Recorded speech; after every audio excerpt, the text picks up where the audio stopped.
Hi, my name is Colin Patterson. I am the owner of two restaurants. One is in Leavenworth, Washington, which is a little ski mountain town. The other one is in Costa Rica in Nosara on a beautiful part of the beach. Great surf break, great beautiful town. I've been a chef for almost 30 years. I've had a lot of fun in my life. I've been doing farm to table, coursed out tasting menus for the last almost 20 years.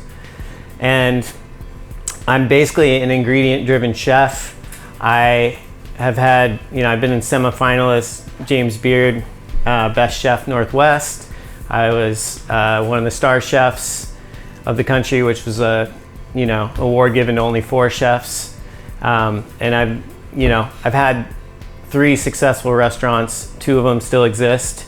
I love working with farmers, with organic farmers, and I love putting the ingredient first, and I get most inspired by the ingredients itself and cultivating its quality to really showcase that thing. The dishes we're doing today, we're doing 3 different dishes. The first one is a Black Rice Dosa, which comes from an Indian pancake crepe called the dosa. I use black rice in this case and red lentils. It's filled with cashew cheese, black garlic. I'm putting a little beet on the bottom and a chimichurri, which is like an Argentinian style chimichurri, and topping it with garlic scapes, which is the flower of the garlic plant. The second dish is a Berbere chicken. Berbere is an Ethiopian spice mix, super delicious. It's a perfect combination with chicken. Making a risotto with shimeji mushrooms and maitakes with thyme. And then the sauce is a Fresno style chili sauce, which we use a particular method to take most of the spice out of the sauce. And then the dessert is a pecan brittle crusted chocolate torte. It's a coconut milk based chocolate torte. It's got rose in the middle, and we're topping it with a little rose hibiscus whipped cream.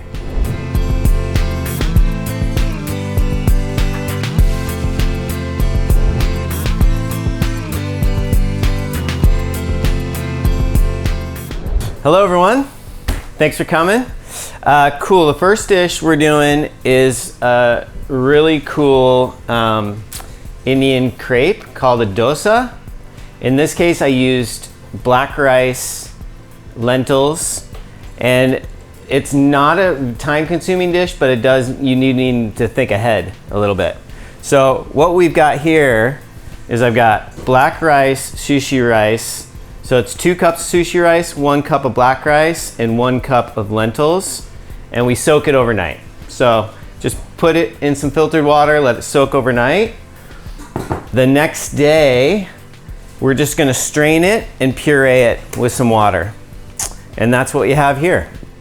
So we have the pureed black rice dosa, and then you let it sit out at room temperature for about 12 hours until it ferments a little bit. And what you get from that is a sourdough effect that gives it some airness, some levity to the crepe, and then also gives you that sourdough flavor, which is delicious. And it's gluten-free, it's awesome. The next thing that we need to do to prepare is making cashew cheese. So this is also another fermented thing. Cashew cheese is amazing. It's a non-dairy, ingredient, but it has all the things you love. It's rich, it's flavorful, it's savory, and it does one really cool thing that cheese doesn't do, is it expands when it's heated and it holds its shape. So I'm gonna show you an easy way to do the cashew cheese, which is we're starting with just some cashews. We have a lemon here, and then the first time you do the cashew cheese, it takes a few days to ferment. But after you've gotten a batch going, all you do is put a little bit of the already fermented cashew cheese in the blender, and it will happen overnight. So I'm gonna kind of show you that.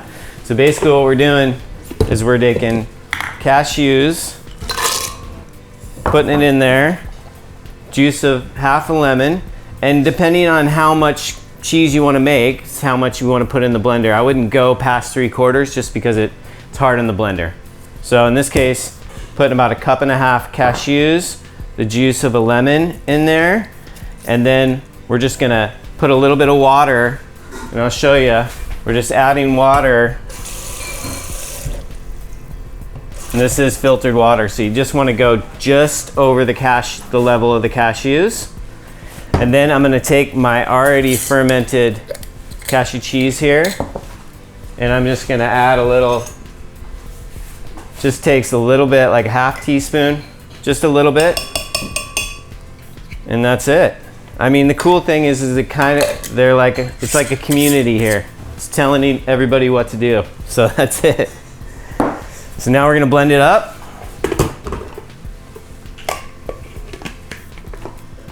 Let's see here.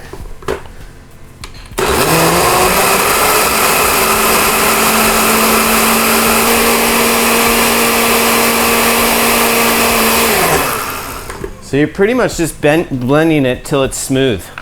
Once it's smooth, you're there. And if you have a really nice, emulsion blender, you can use that kind of plunger to help it.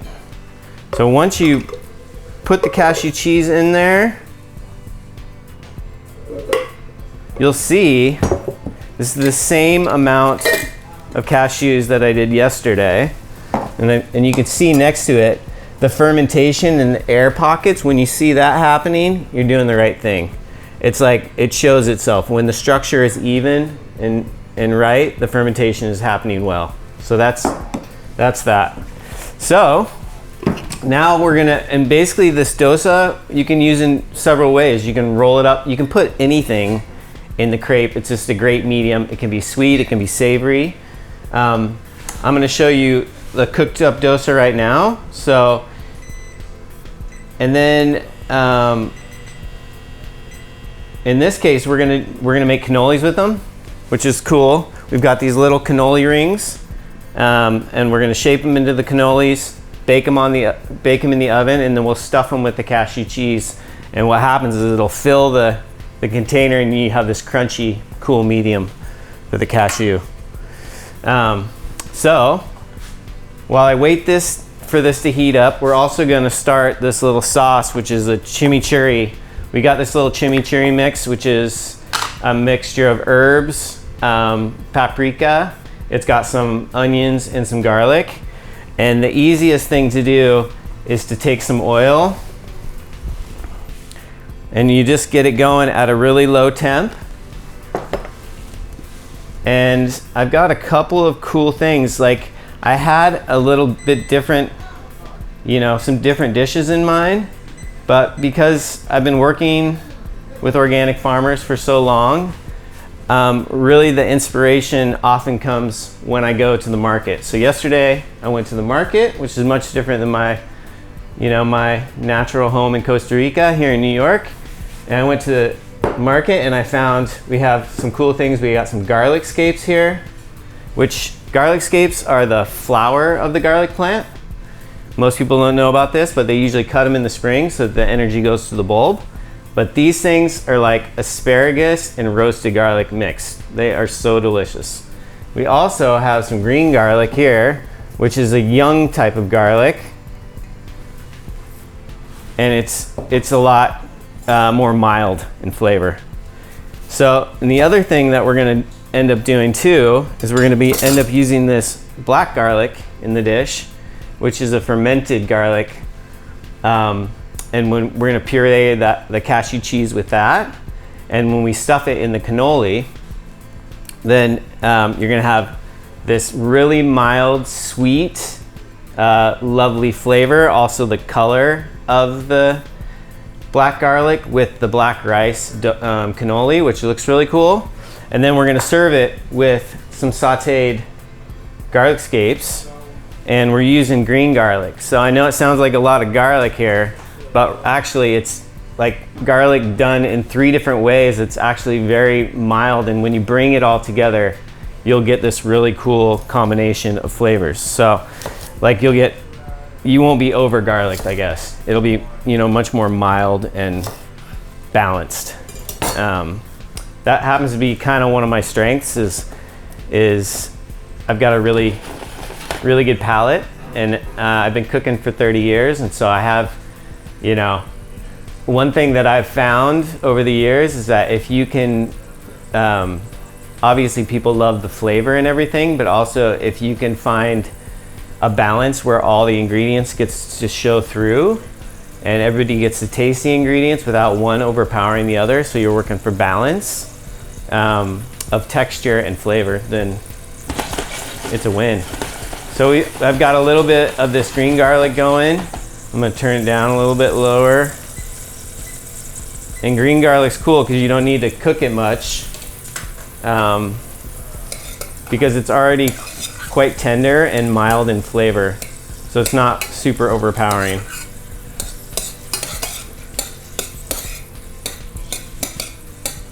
So I got a little bit of green garlic here, and then I'm gonna take, about a tablespoon of this dried herb and throw it in there,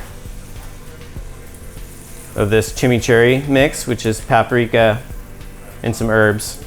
I told you that, garlic and onion. And then we're just gonna let it chill. So now that we've got it to this point, we're just gonna kind of put it off to the side, turn it off and let it go. I've got my non-stick pan. One thing that the dosa likes is it likes a bit of heat, but it doesn't like to be, it's not maxed out. It's kind of like medium high. You put just a little bit of oil on there. I've got my dosa mix here that was fermented. I also added just a teaspoon of oil and a little bit of salt into the mix.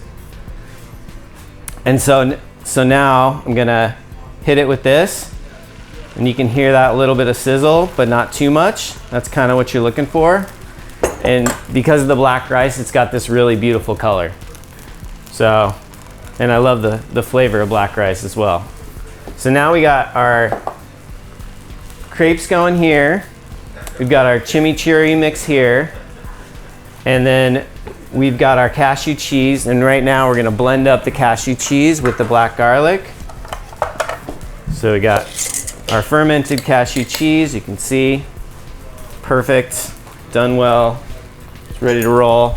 I'm gonna put that into here, into this KitchenAid here.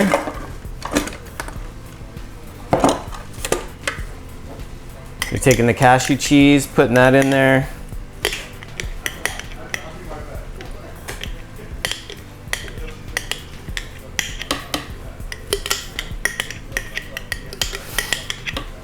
All right, and then we're gonna add some of this black garlic.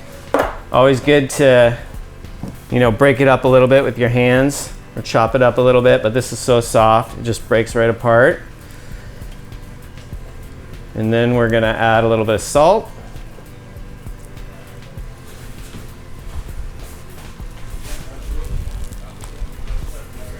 The cashew cheese doesn't ferment with the salt in it, so you want to wait to salt it until after it's done. A little bit of salt, and then we're gonna puree this up.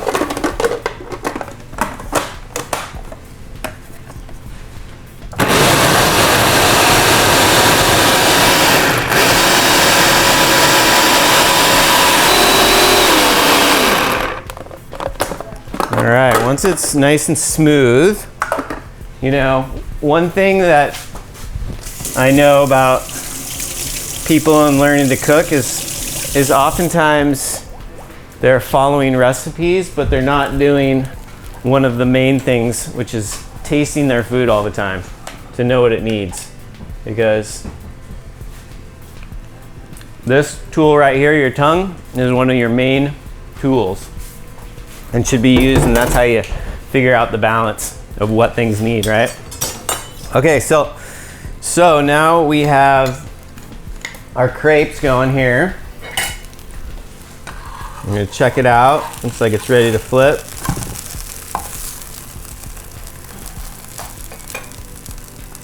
And what's cool about the crepes too is because you can make these in advance. You can cook a bunch of these off. You can put anything you want in there, really. Sky's the limit on that. And then you can roll them up and then bake them in the oven, and they get crispy on the outside and they hold well. I mean, I made some the other day for a lunch that I rolled up and just, you know, sent everybody off with kind of like a little sack lunch kind of style. And they were great. So they can be served cold, served hot out of the oven, crisp. They're super versatile. So that's really cool. Okay, so now we got our cashew cheese ready to go here.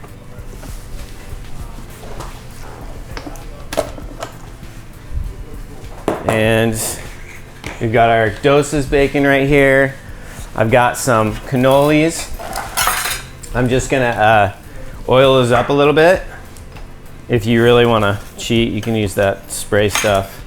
Spray olive oil stuff. But anyways, we're gonna just hit these up with a little bit of oil. And then these dosas are pretty much done. Got a few of these guys going.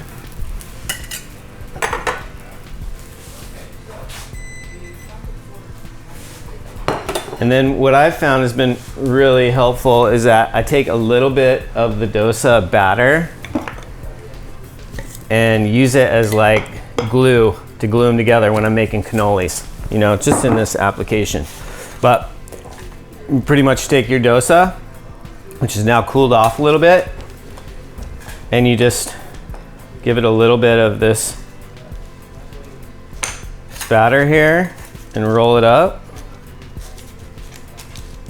And then we're gonna bake it like that. We'll just do a few of these guys.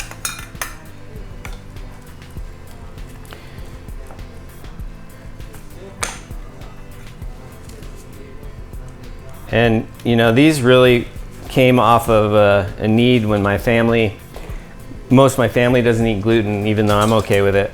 And I started to use them a long time ago, and I found out, man, these are as good as anything.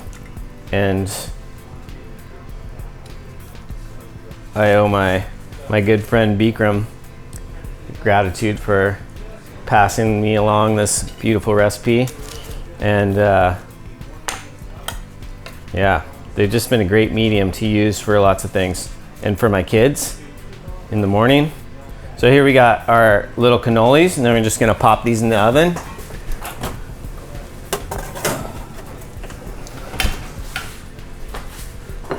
Yeah, we'll return in just a second. I just have a couple more things to show you the rest of that first dish. All right, welcome back, everyone.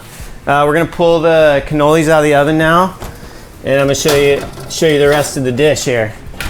Okay, so we've gotten the cannolis to this little bit of level where they're slightly crisp, but not too much, because if you go all the way, sometimes you can't get these off. So you get them till they hold their shape, and then they'll pop out real easy like that. And that's, you know, what you do when you learn the hard way. So, okay, cool. So we got the cannolis here. Got these, they're holding their shape. They're still not crunchy. And then we've got this piping bag that I put the cashew cheese in.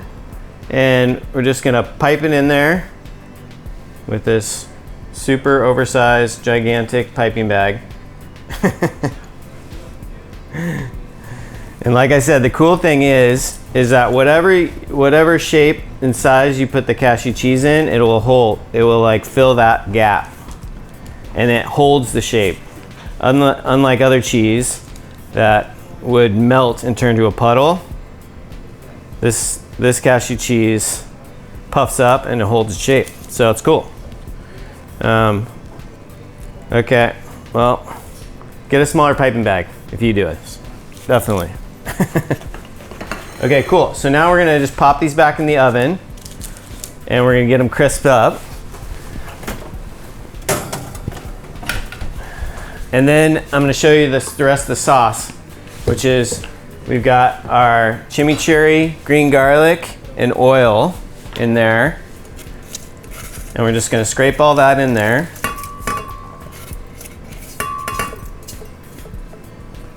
And ideally, you let it cool a little bit so that it emulsifies. I'm gonna take probably a quarter of the lemon. I don't think I need this whole thing here.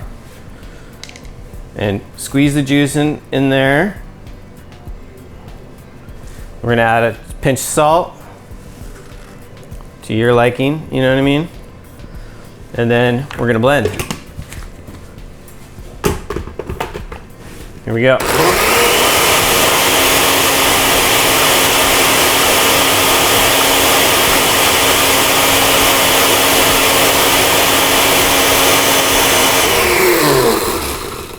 Okay, and the whole point of that, obviously we have the texture of the cannoli, we have the richness of the cashew cheese, the sweetness of the black garlic, then we have this like spice plus a little bit of lemon. Now we're like working on some balance here.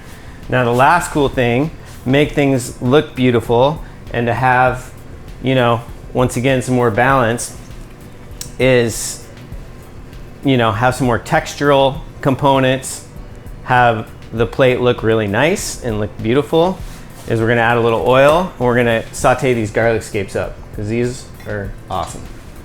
You got the garlic scapes. One thing I will say is if you ever get your hands on these, which you're only gonna find these at the farmer's market, usually in the spring, early summer, is cut these little ends off because these ends don't have the best texture. Now depending on these garlic scapes, they look really nice, but sometimes they take the base off a little bit too, because the base can be, it's like the asparagus thing, you know? You pull it where it breaks and you get the tender part. So now I'm gonna throw this in there, nice skillet, and a little bit of salt. And these taste best when they're like blistered up. So you like kind of want the outside to blister a bit. Cool, so now we got our sauce made, we got the cannolis in the oven. I also found this really cool little baby beets at the market yesterday that I thought I'd throw on the plate. And basically all I did was steam them in a little bit of water and salt. And that's just gonna give us a little height for the cannoli and keep it off the sauce, because when you have something crispy and you go putting it in the sauce, you're oftentimes gonna lose your textural component because it's gonna, you know, it's gonna get soft. The one little pro tip here with the beet. So beets are, you know, depending on the time of year, beets are so different, right? This is a spring beet. This is the best beet you're ever gonna have. You really don't need to do much to it. It's perfect, you know. It's sweet from the cold ground. It's ready to go. One little pro tip to get the skin off is you just steam it up a little bit. You take a towel and you just pull, and the peel comes right off. And that pop, that's what you want. You hear that pop of the garlic, and that's what you're looking for. So you usually take a towel and the skin comes right off. And you do sort of ruin your towel, but that's the way it goes. Okay, cool.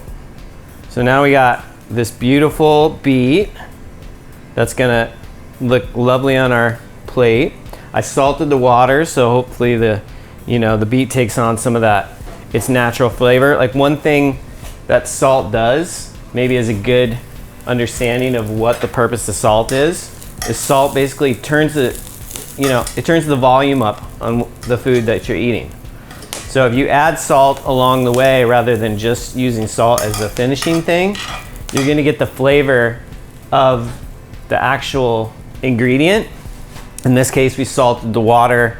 The salt's going into the beet. You're gonna taste the beet at its capacity rather than tasting the salt on the beet, which is also nice, a little bit of that too, but ideally you salt a little bit along the way as you go, and then you get the flavor of the ingredient, which is the idea. Okay, cool. So now we've got all our components. I'm gonna cut this beet up, keep the top on there. Beautiful looking beet there. And maybe we'll just do like a little something like, also another little pro tip. I'm gonna try to give pro tips along the way, is using your knife.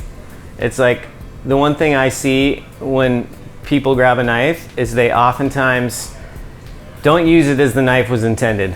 I can usually tell if somebody knows what they're doing by the second they put the knife in their hand, because the knife is meant to be held like this, not like this. If you see somebody chopping like this, they haven't spent a ton of time with their knife.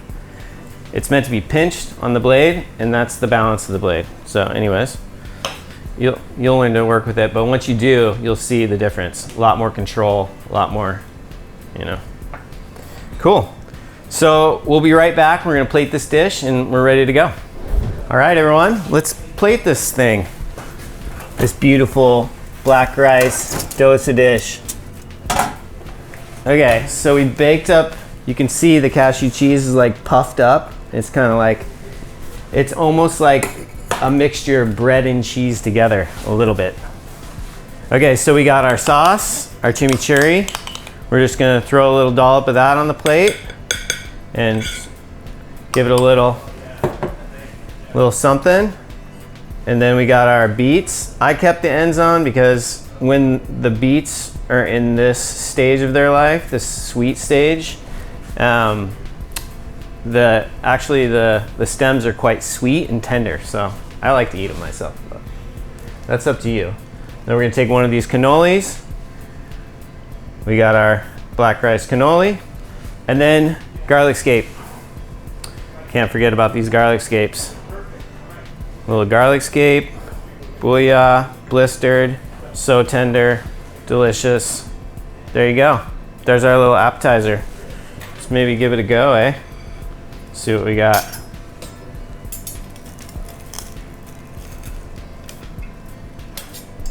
Now there's our dosa, crispy on the outside, crunchy. Little chimichurri.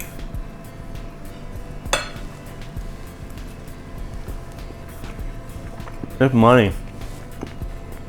It's money. Thanks.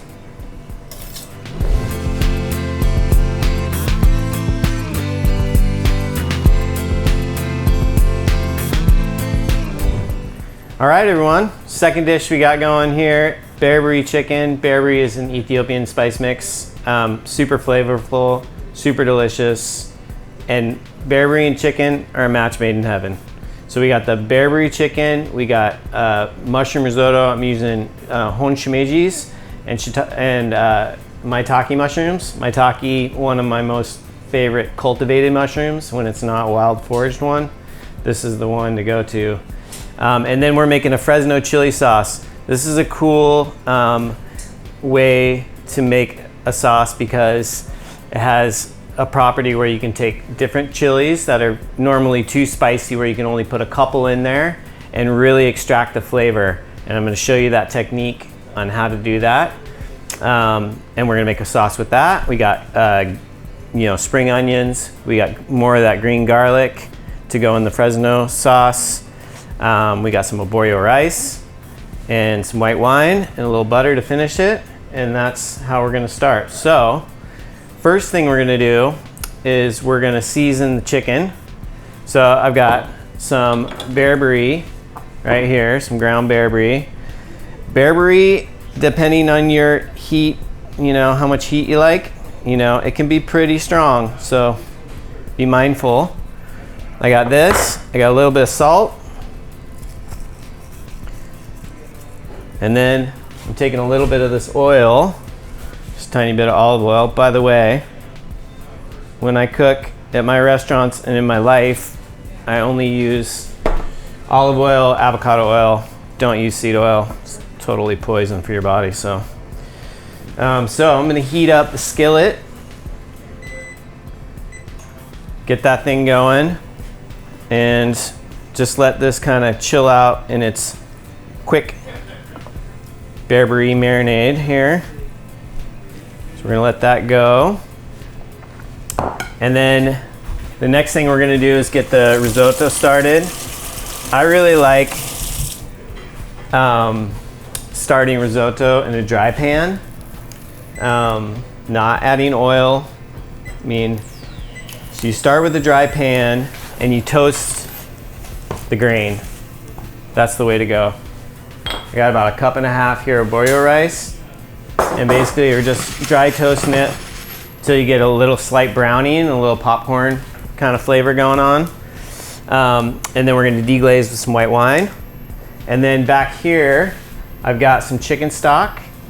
We're gonna add a little bit of aromatics to the chicken stock. We're gonna add a little bit of thyme. And I really like thyme, so this is a beautiful way. You could certainly chop the thyme up, put it in the risotto, but thyme takes time. Just if you don't know, it does. So this is an easy way to infuse the thyme into the stock, get the flavor without, you know, maybe some of that extra work, and then you don't have to worry about the fibrous part of that. I'm also throwing in a couple sprigs of rosemary, and we're just gonna get that chicken stock seasoned up with those aromatics. So now you can see the skillet's going a little bit. We're gonna take our chicken, we're gonna give it a sear. And of course, I work in a restaurant. So if you didn't wanna, you know, have this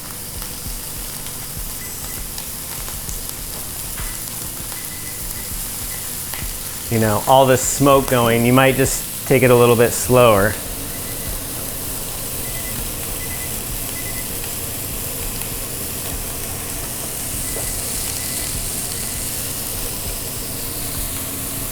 So now I've got the chicken searing.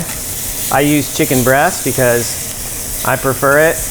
I think the cooking's better, and just in general, if you're using chicken breast, it's true it does have a little bit less fat in it, but that means less flavor. So now I'm just giving it a little sear on the top side, and then I'm gonna pop it in the oven.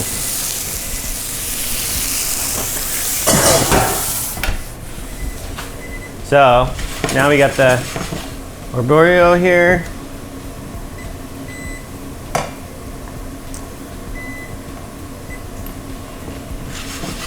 Which we got toast in here. I've got my stock that's ready, and going to cut the mushrooms up. So we've got this maitake, cut the base off. These, great for stock. And in fact, you can just throw it in to the chicken stock and let it give it a little extra. Same with these ones. Whole shimejis, which I really like. You can take stock and put it into your stock, and there you go. You're adding a little bit more mushroom flavor. These are cool. You can break them apart. You can cook them like that or stew them and then serve them on the plate, and that makes for really nice garnishes, But in this case, we're gonna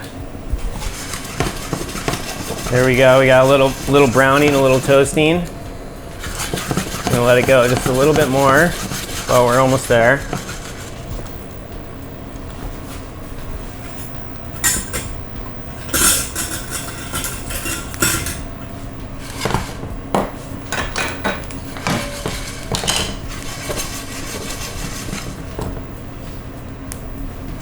All right, so now we got a little browning. We're gonna add the white wine, deglaze.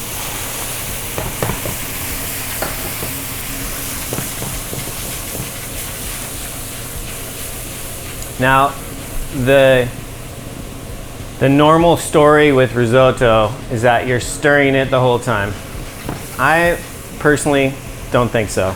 I think it's easy to break the texture of the rice down, and that's not what I like. Obviously, you want the starches to come out of the arborio rice to give it the creamy texture, but you also don't want the rice texture to be mush, you know what I mean? So everybody makes, risotto, a lot of times they're just stirring it the whole time, and I really think that that's damaging to the rice. So honestly, the stirring and the bringing out of the starch is closer to the end, closer to when you're going to serve it, than this beginning part where everybody thinks they just have to stir it the whole time. You don't have to stir it. So now we got a little bit of our chicken stock. You can see most of the almost all the white wine is evaporated there. So you just give it, basically the white wine is adding a little bit of acidity to it. And then now we're gonna start adding our chicken stock. And I add a little, at the beginning especially, Ideally you want your stock to be, you don't want it boiling hot, but you also don't want it, you want it warm, Warm, slightly hot, So just making sure that nothing's sticking on the bottom there. Now we're just gonna let it go for a minute and take our mushrooms, break them down a little bit, get them ready. I'm just breaking these ones apart because I just like the whole mushroom myself. So, well, about half these guys, leaving the rest for a little stage presence. And then probably about half these maitakes, which I love, my favorite, also known as chicken of the woods, Colin. These ones I'm chopping up a bit. So these are gonna go in later.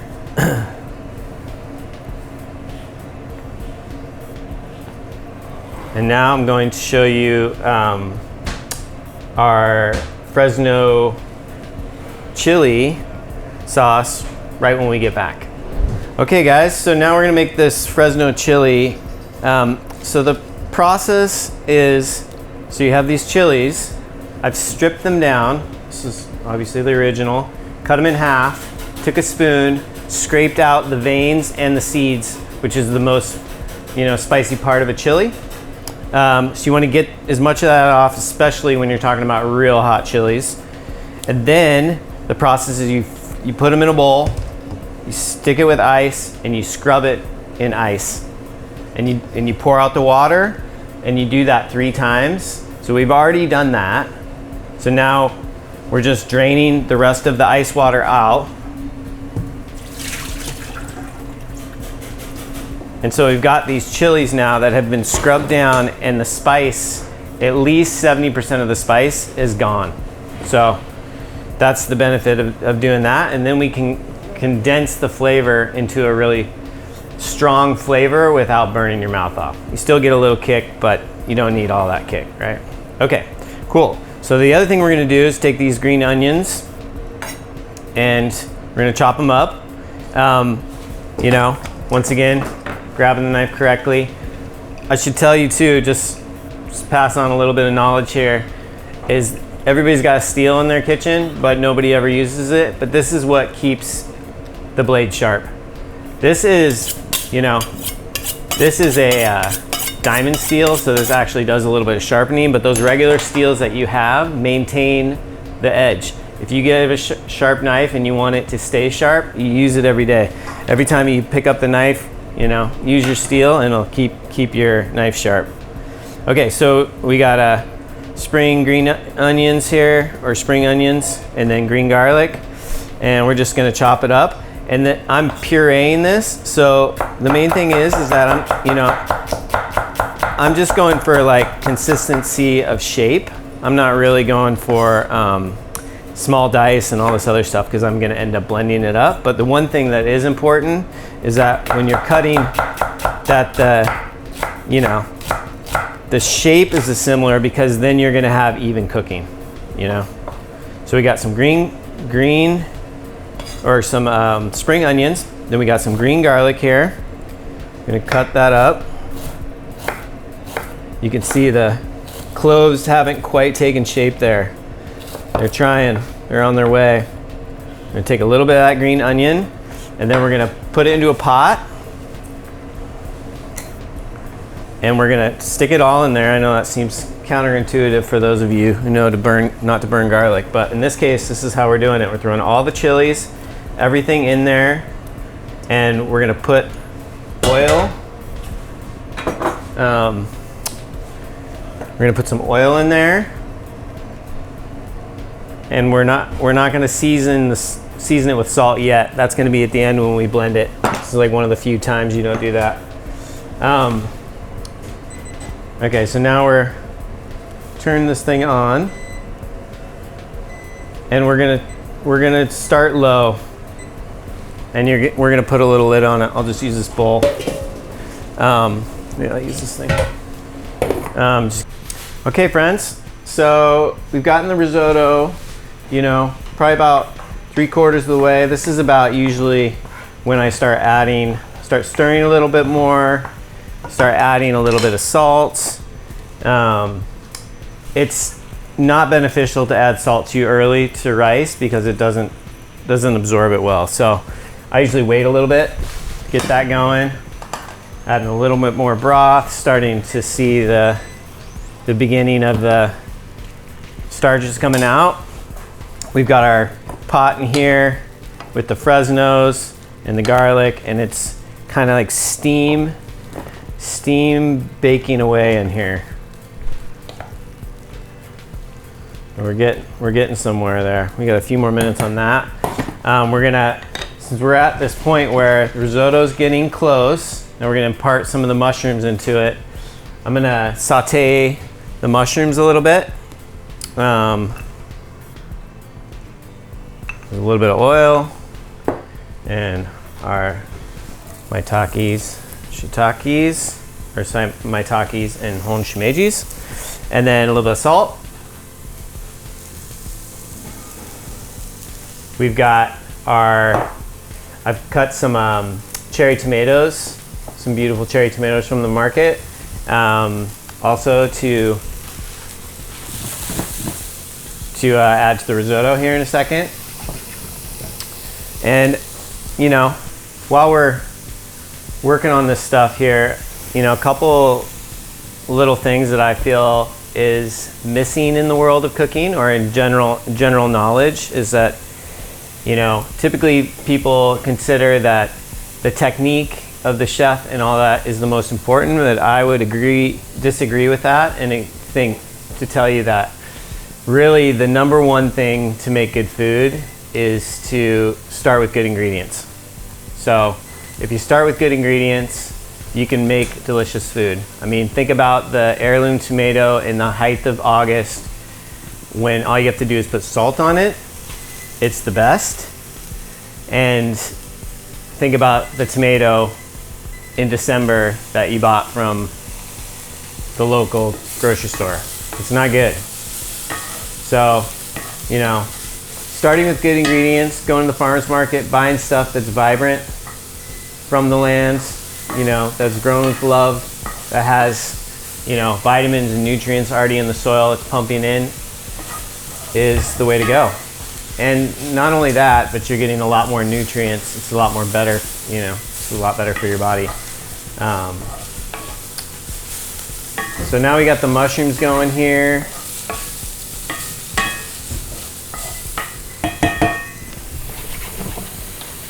Got the risotto getting close. Okay, so now get these mushrooms going. You can smell it.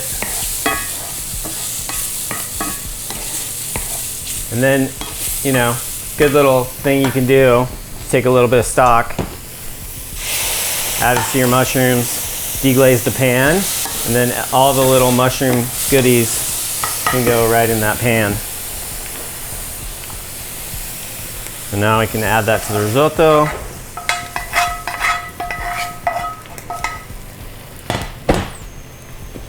Good to go. Stir that in there a little bit. We're getting close. I just checked our chicken. Chicken's been in there for just about 8 minutes or so, and it's just about done.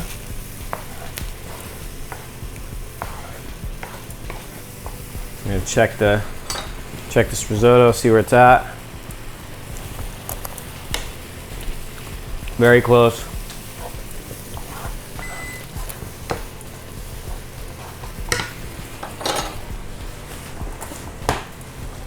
Fresno chili. Also getting very close.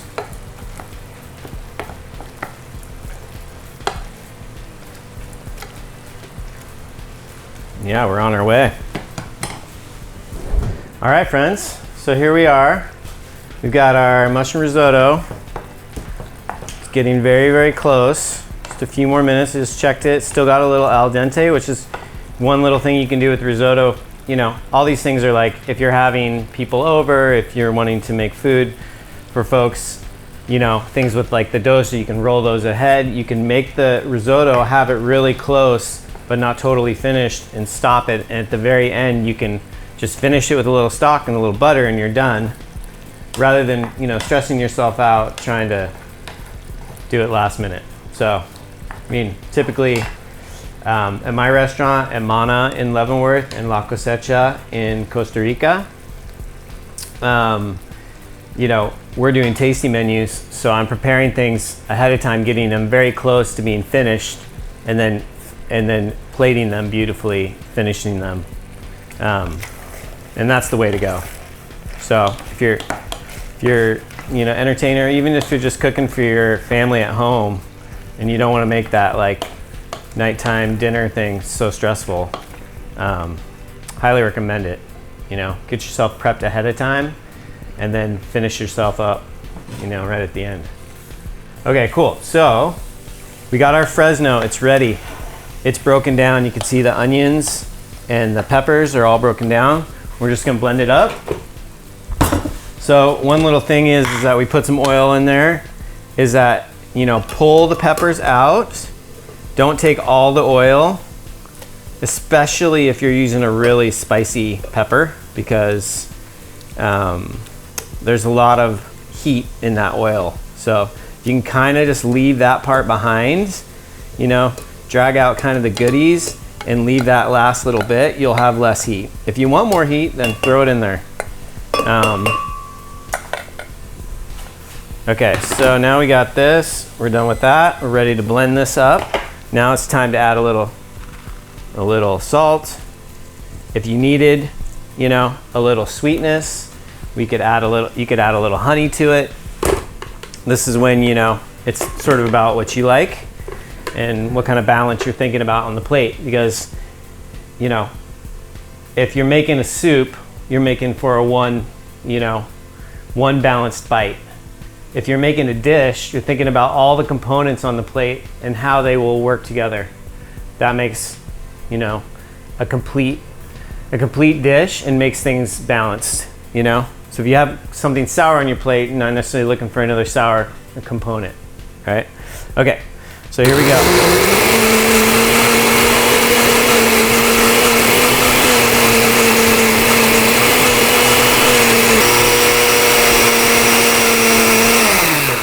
All right, there you go. So you got a smooth, beautiful red sauce. And of course, you know, we're doing what you're supposed to do, is give it a taste, right? Delicious, got a little kick, but not too much. So that's what we want. So now our risotto is right there at the end. So now we're gonna add one more bit of liquid.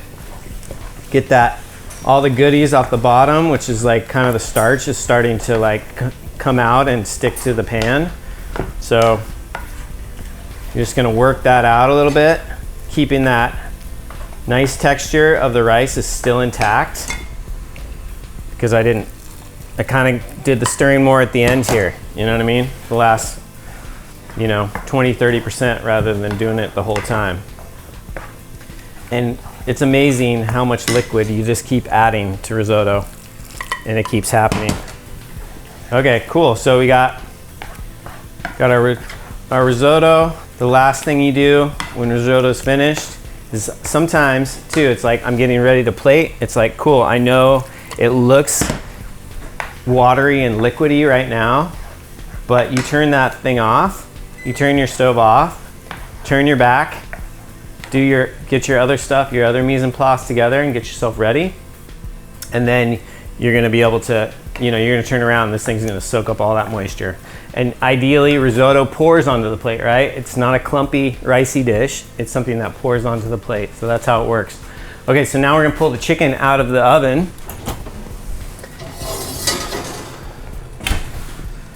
And it looks great. It's like a nice sear, golden brown on the bottom. You can, of course, use a thermometer and check and make sure it's at 165.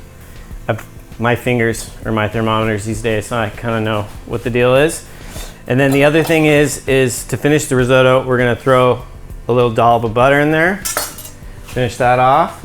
That's our capper. I tasted it a few times, made sure that the salt was right. You know, once again, these are one of those things where it's like, you pay attention, you're present with what you're doing as you're making food, because it's like, yeah, it has stock there, but if you're using chicken stock that has salt in it, you be careful. When you go adding salt to your risotto, you're gonna over salt it. So you're just present with the ingredients as you get it, you know what I mean? I'm also gonna just finish it with a little bit of this cherry tomatoes. We're gonna give it a little stir. Melt the butter. It's creaming out. It's looking good. And then we're gonna do a little plating here. So we've got our Fresno sauce. I'm gonna take just a dollop of that. It's nice to know, there's a couple things about plating, you know? Nice to know what you're doing, like what component is where, and then giving people the option. Like if you bury your food in your sauce, there's no option. The sauce and the food are coming together. If you put a little bit on the side, then they can decide, okay, well, I want a little more heat, I want a little more sauce, or that's enough for me. And you can kind of make that decision yourself, you know what I mean? So now we got the risotto going. It's done, it's ready. We're gonna plate that. I'm gonna put a little dollop in the middle here. Make sure that we're getting all the things, all the mushrooms, you know, if you're plating several plates, you know, start with the base, which is all the rice, and then go back to each one and, you know, make sure everybody gets a little mushrooms and everybody gets a little bit of the goods, you know, because that's the best part. So we got the mushrooms. Now we got a couple little pieces of chicken here. I took a little maitake. We'll just take a little piece off there. It's kind of a little finisher. And then I got a couple more tomato halves just to make the plate look a little brighter. I got a little bit of thyme that I've chopped up. I'm just gonna sprinkle that up. All right, just giving it more contrast, more color, more, you know, also just the fact that you get a little bit of like a pop of thyme, but it's not in every, you know what I mean? It's not like everywhere. And then we got some little bit of pea shoots here, just for an extra little green pop. Just anything like that when you're plating, you know, and you get to a point you're like, man, it just needs one more thing. Maybe it just needs a little dusting, you know, on the plate, or a little something like that. Voila, there you go. Berbere chicken, mushroom risotto with thyme, and Fresno chili sauce. Booyah.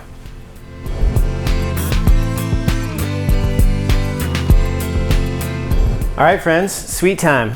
So we've got a chocolate torte. It's got rose in it. It's a rose chocolate torte. It's a coconut milk based and chocolate filling. And then pecan brittle crust. This is a great crust if you're not like, if you're scared by baking or something, this is the jam for you. And I guarantee you it's a hit, you know? So we got pecans, I've got some honey, I've got some rosebuds. It's also got a little hibiscus. I just put that in there because it creates a beautiful color. I've got coconut cream off the top, which, by the way, all coconut milk is not created equally. I hope the coconut mafia doesn't come after me for this, but when coconut milk says coconut light, they just added water. So don't buy coconut light, just add water if you want coconut light. And then look for the can, if you're getting canned coconut. In Costa Rica, I make my own coconut milk, but you know, in the States, probably using canned coconut milk. Use the one that has the highest amount of fat and skim the fat off the top. And then I'm gonna use the water to infuse the rose flavor. So And then I got sugar here, and I got a little bit of agar-agar to help it set up, and it creates sort of like a pot de creme kind of mixture. And then once we make the honey rose sweetener for the torte, we're also going to use a little bit of that in some whipped cream just for a beautiful kind of rosy garnish. I do have strawberries here. Those are just because it's strawberry season. I found it at the market. It's a beautiful color. I had to throw it in there. So anyways, so here's some coconut water. This is 1 can. So the cream is over here, the water's over here, and I'm gonna take, depends on how much rose you want. Certainly you can use rose water if you really want to kick that rose, flavor up a notch. But in this case, we're just using rose buds, like dried rose buds, and a little bit of that hibiscus. So hibiscus is big in Costa Rica, so I use a lot of that, and it's great for color and stuff. Okay, and then meanwhile, we're gonna take the pecans and we're gonna toast them up in the oven. So just putting them in there, nuts are notorious. They're expensive and they're easy to burn, so be careful. But I love pecans, they're amazing. So we're just gonna crank this up. And basically what you're doing is you're making a really strong tea. Just think about that. It's like a really strong tea. Over here, we're gonna melt some sugar. So we got sugar here, I'm just gonna use like a 1/2 cup. And as far as that's concerned, that depends on how much sugar you want. There's a lot of times I sweeten desserts with honey, maple syrup, which I prefer. But when it comes to making something texturally crisp, making a caramel in the pan is the way to go. And basically, the easiest thing to do is you're toasting the pecans, you're caramelizing the sugar in the pan until it gets liquid. Then you pour it over the top and you let it cool. And then when you grind it up, you get this crunch from the brittle and also the crunch from the pecan, and that will be the base of the crust. Okay, so meanwhile, we've got this thing going on, starting to crank up. We got some chocolate. This is like semi-sweet chocolate. We're going to use the honey as our sweetener for the filling, which once again, I think is great. If you can diversify, one of the reasons that I've been successful over the years with tasting menus is that I'm not inundating people with, there's some dairy, there's some meat, there's some fish, but I'm also giving you other things. I'm giving you coconut, I'm giving you nuts, I'm giving you other things to diversify your diet, because the worst thing I believe is to come in for a tasting menu and then hours later to feel terrible. It's a terrible thing to spend a bunch of money to feel terrible. So, I like when people get fully satisfied, get all the things they want when they're coming to a tasting menu, because it's probably a celebration and they're wanting they're wanting the richest, they're wanting to feel satiated, they're wanting the inspiration, they're wanting the new exploration of flavors and all those kinds of things. But then hours later, you don't want to, make them feel terrible. We as chefs should be thinking more about the whole body. Obviously you want things to look beautiful, you want them to taste beautiful and all those things, but once it leaves your head, it goes into your body, you should be considering that, in my opinion. Okay, so we've got a pretty strong looking tea. It doesn't take very long. You can see it's like been a minute or two.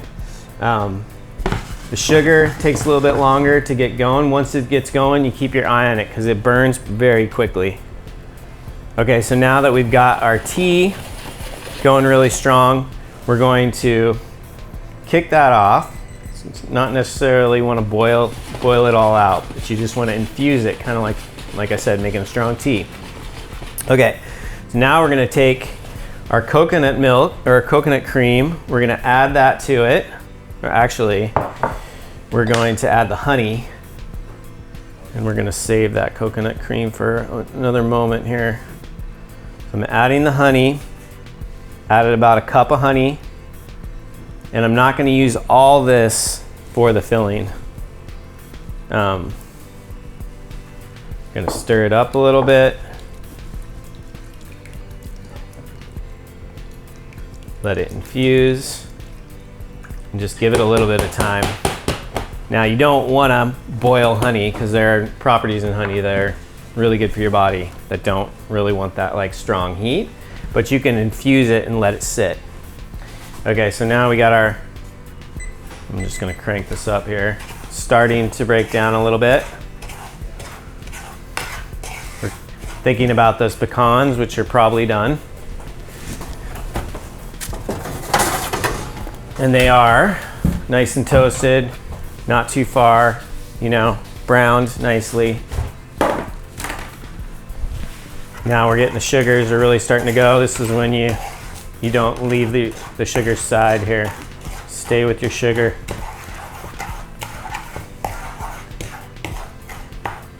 This is maybe something, you know, I mean, many chefs know about this, but this is certainly stemmed from at the beginning.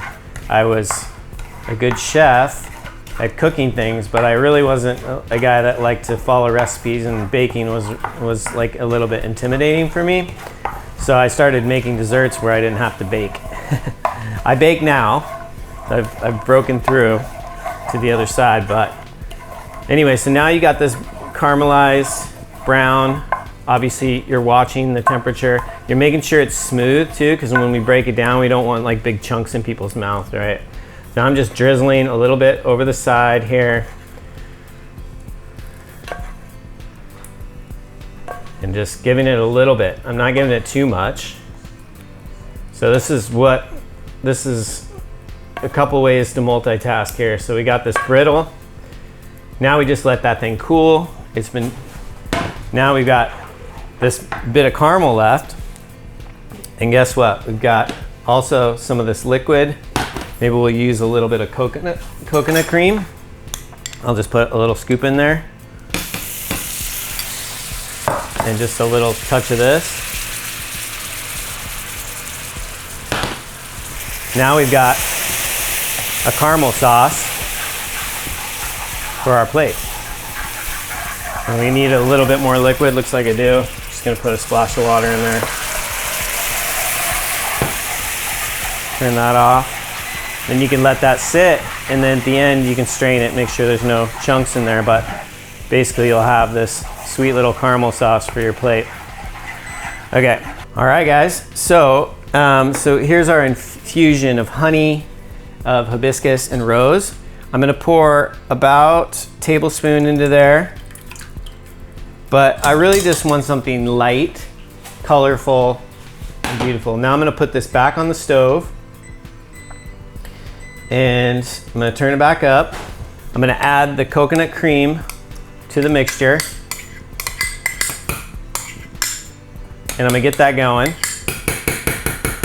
And then basically I'm going to add a little bit of agar-agar. Now agar-agar is made from seaweed, so it's totally natural and acts like similar to gelatin, although you know, some of its properties are a little bit different, but it adds a little bit of firmness to it. Like, because this has fat in it, because it has chocolate in it, if you wanted to freeze it, you don't necessarily need this, but I'm going for a little bit more of like the pudding pot de creme kind of vibe. So now it's boiling almost. I'm gonna add, for every cup, you know, in this case with all this fat, I would say you just need like a half teaspoon. So I'm just adding like a little bit, like a half teaspoon about there to it. Maybe a little bit more, because I definitely have more like 2 cups worth. But I also just want the texture to not be too jelly, right?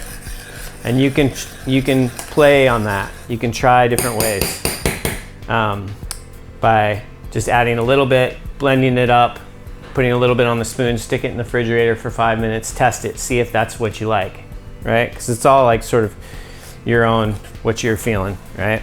Okay, so now we got the blender here. We're gonna pour this mixture in here. And then I'm going to add chocolate. Now how much chocolate? Depends on how dark you want it, but I have about, you know, a cup of chocolate. I'm gonna blend it all up.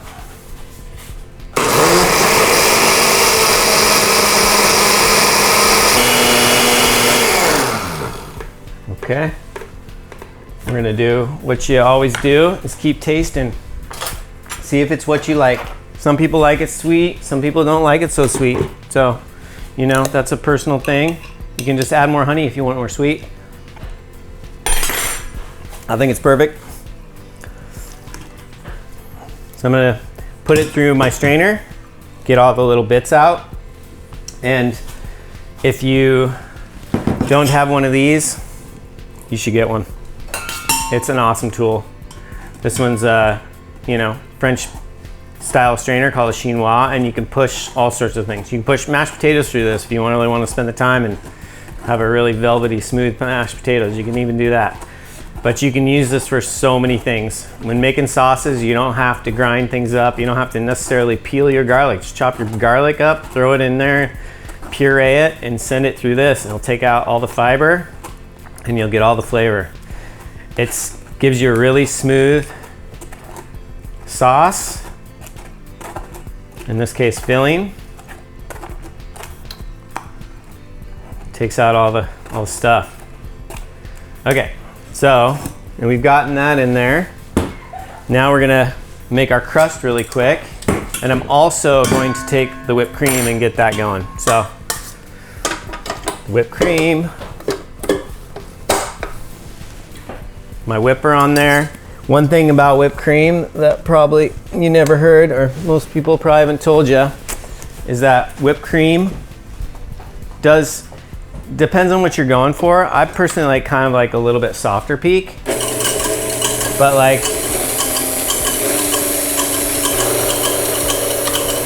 if you whip it too fast, the air bubbles break down faster. So if you want a nicer, smoother, like longer lasting whip, don't whip it so fast. Take your time. Okay, so now we're going to make the crust.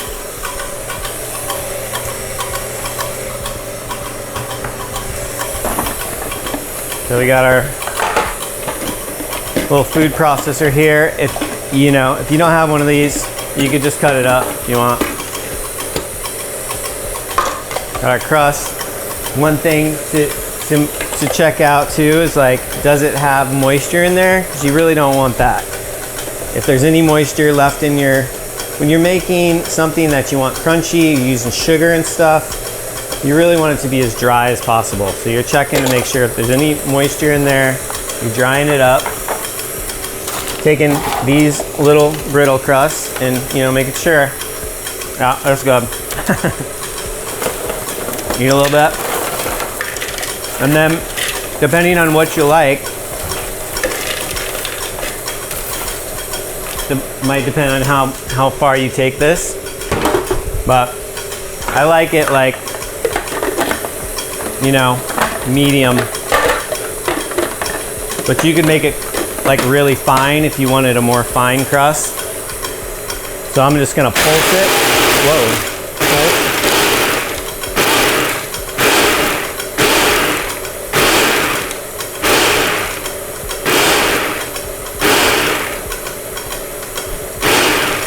The other thing you can do if you really want to lock it down is you just add a teaspoon of coconut oil to it, and that will do the trick. So now we're adding the crust in here, and if you were really precise, you might use a little scooper, put it in to the base.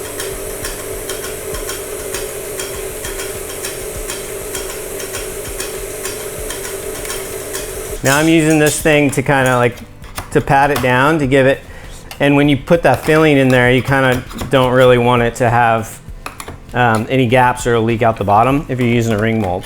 Now this is obviously not everybody's got ring molds sitting around in their house, but you could easily just pour this into a pie pan or something like that. Put the crust in the bottom, put the pie pan in, wait till it solidifies, and then that's it.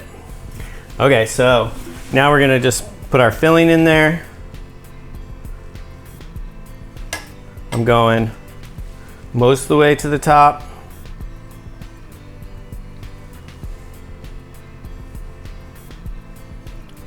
Obviously too, you could do a cleaner way, but I'm just going for the quick fix.